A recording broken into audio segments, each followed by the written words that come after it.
Assalamualaikum warahmatullahi wabarakatuh. Waalaikumsalam warahmatullahi wabarakatuh. Alhamdulillah hari ini kita berada di Desa Bunga Mayang ya Pak. Desanya Sukamaju, Kecamatan Bunga Mayang. Hari ini kita tanam perdana ya Mas Surono ya. Iya, betul Pak. Perdana di lahannya Bapak Surono. Iya. Kelompok tani Maju Jaya Tani Pak.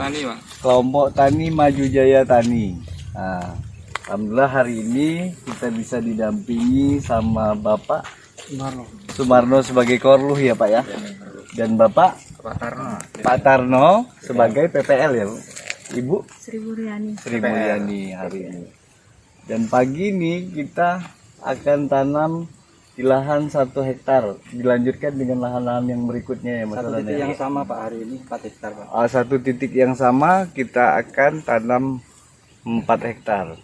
Nah, boleh Pak Korluh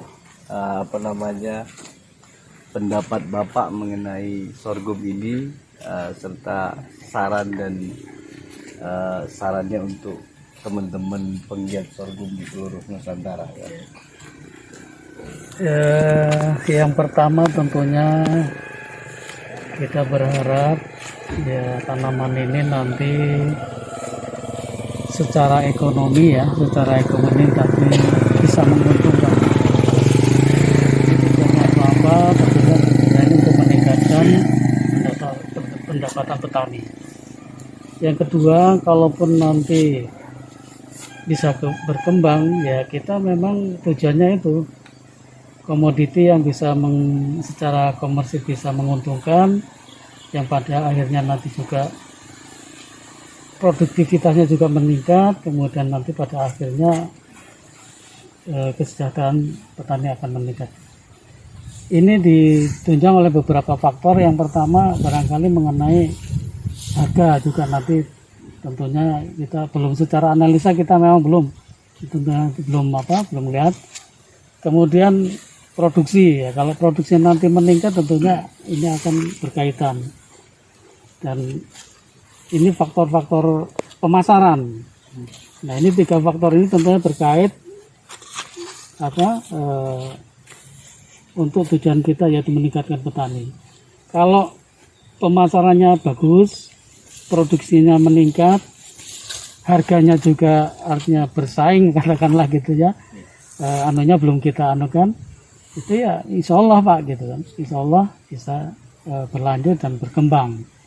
Apalagi kita potensinya sangat luar biasa di Bunga Mayang ini, yang sekarang sampai saat ini masih dimonopoli dengan, atau katakan ya unggulan kita itu ya tebu, kemudian ubi kayu, singkong, dan komoditi sorghum ini ya baru kali inilah kita tanam, dan mudah-mudahan nanti hasilnya bagus, yang pada akhirnya pendapatan dan kesejahteraan petani akan meningkat. Kita sama-sama dari IPD juga kita terpadu dalam membina petani, juga nanti secara teknis juga kami saling ya komunikasi lah, saling tukar pengalaman baik antara petani yang sudah nanam dan berhasil, kemudian kita sebagai fasilitatornya untuk bisa menjembatani dengan pihak yang lain. Bersama saya juga hadir PPL-nya ya Pak ya. Iya. PPL Desa Sukamaju. apa Pak? Harapan boleh ngomong sama Saya dengan adanya program tanaman sorghum di Desa Sukamaju ini, mudah-mudahan harapannya yaitu bisa meningkatkan taraf hidup petani dan bisa meluas untuk ke wilayah kelompok lainnya. Cuman dari kami juga masih perlu adanya kejelasan bahwasannya harga sorghum di Lampung Utara ini berapa, kami juga belum paham. Jadi mohon penjelasan untuk bisa kami menganalisa nanti pendapat hasil petani, jadi berapa modal dan berapa harga, tadi kita bisa menganalisa. Saya hanya itu dari saya. Perlu diketahui bahwa seandainya ada 2 pola yang dilakukan pembinaan oleh ICD, bahwasannya untuk harga eh, kering giling ya Pak. Harga buah sorghum kering giling itu 2.200 dalam keadaan kering giling. Nah, mengenai batang umur 75 hari itu di angka Rp150 per kilo Pak, batang dan daun. Nah, jadi menjawab pertanyaan Bapak tadi, nah apa namanya, setelah panen ada batang pasca panen itu ICD membelinya 2 juta kepada petani per hektarnya. Ya, hal ini tentunya kembali mengenai hasil, tentunya kembali pada perawatan petaninya Pak. Gitu, Pak. Mengenai pengolahan lahannya seperti apa kan gitu, Pak. Mengenai tonase itu kan kembali dengan perawatan pemupukannya kan gitu, Pak. Nah, 2 juta itu net ya? 2 juta net. Petani sudah nggak ngapa-ngapain? Ya, jadi petani itu hanya bantu mereka kan memang harus tebang. Jadi mereka harus tebang karena itu mereka mengharapkan tunas itu kembali tumbuh. Ya kan? Itu yang tebang Saling bahu membahu, petaninya tebang, kita siapkan mobil menjemput ke lokasi. Apabila memang payah untuk ke lokasi, maka biasanya ada upaya untuk transit ke lokasi yang bisa berdekatan. Dan insya Allah harapan kami ke depan memang tumbuh industri-industri rumahan nanti Pak, untuk pengolahan sorghum ini sendiri. Karena sorghum ini bisa untuk pakanan olahan. Nanti kami tularkan kepada petani-petani kami. Seperti itu. Jadi harapan kami, petani tidak lagi hanya berpikir setelah panen mereka menjualnya langsung tanpa mereka harus menyisihkan di rumah mereka masing-masing untuk menjaga ketahanan pangan mereka. Karena sorghum bisa untuk jadi beras Pak, pengganti beras, dan bisa untuk buat tepung Bu. Iya. Jadi mereka bisa orientasinya ke sana. Jadi bukan hanya petani nanam, mereka nggak makan sorghum itu apa. Tolong kami sudah sosialisasi kepada teman-teman, silahkan nanti kalau panen tolong disisakan, bagikan ke tetangga. Mereka mau buat bubur sorghum bisa, mau buat beras sorghum bisa, gitu lah ya kan. Nah, itu salah satu bentuk konsep dari kami untuk menjaga ketahanan pangan nasional Pak.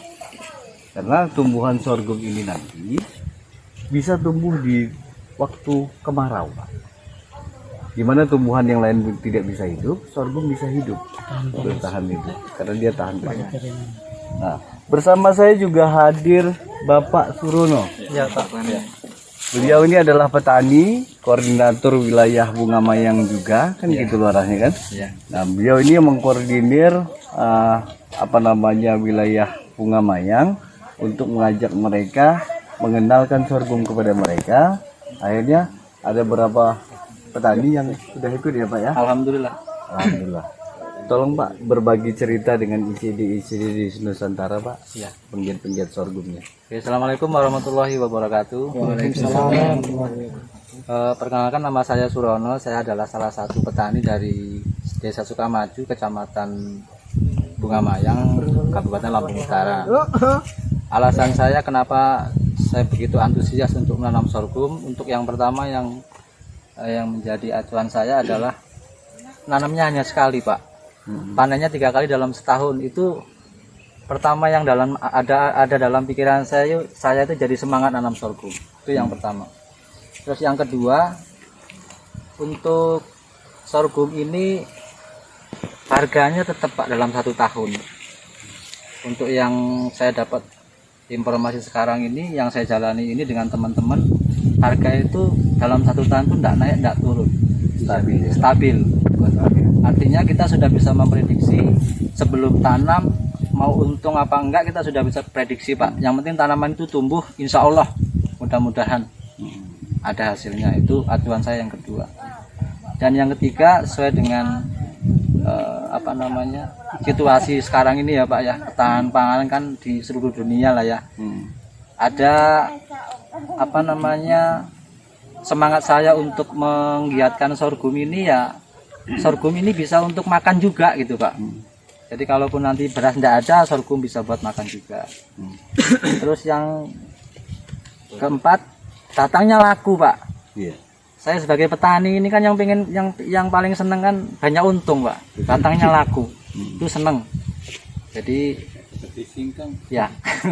Mudah-mudahan harapan saya juga, Pak. Setelah saya nanam sorghum ini, singkong harganya naik. Itu saya seneng. Tebu juga harganya bagus. Sorghumnya juga ya jangan turun. Harapan saya untuk EJD harus naik terus kan. Amin. Mungkin itu saja Pak yang perlu saya sampaikan. Kurang lebihnya saya mohon maaf. Assalamualaikum warahmatullahi wabarakatuh. Ibu. Jadi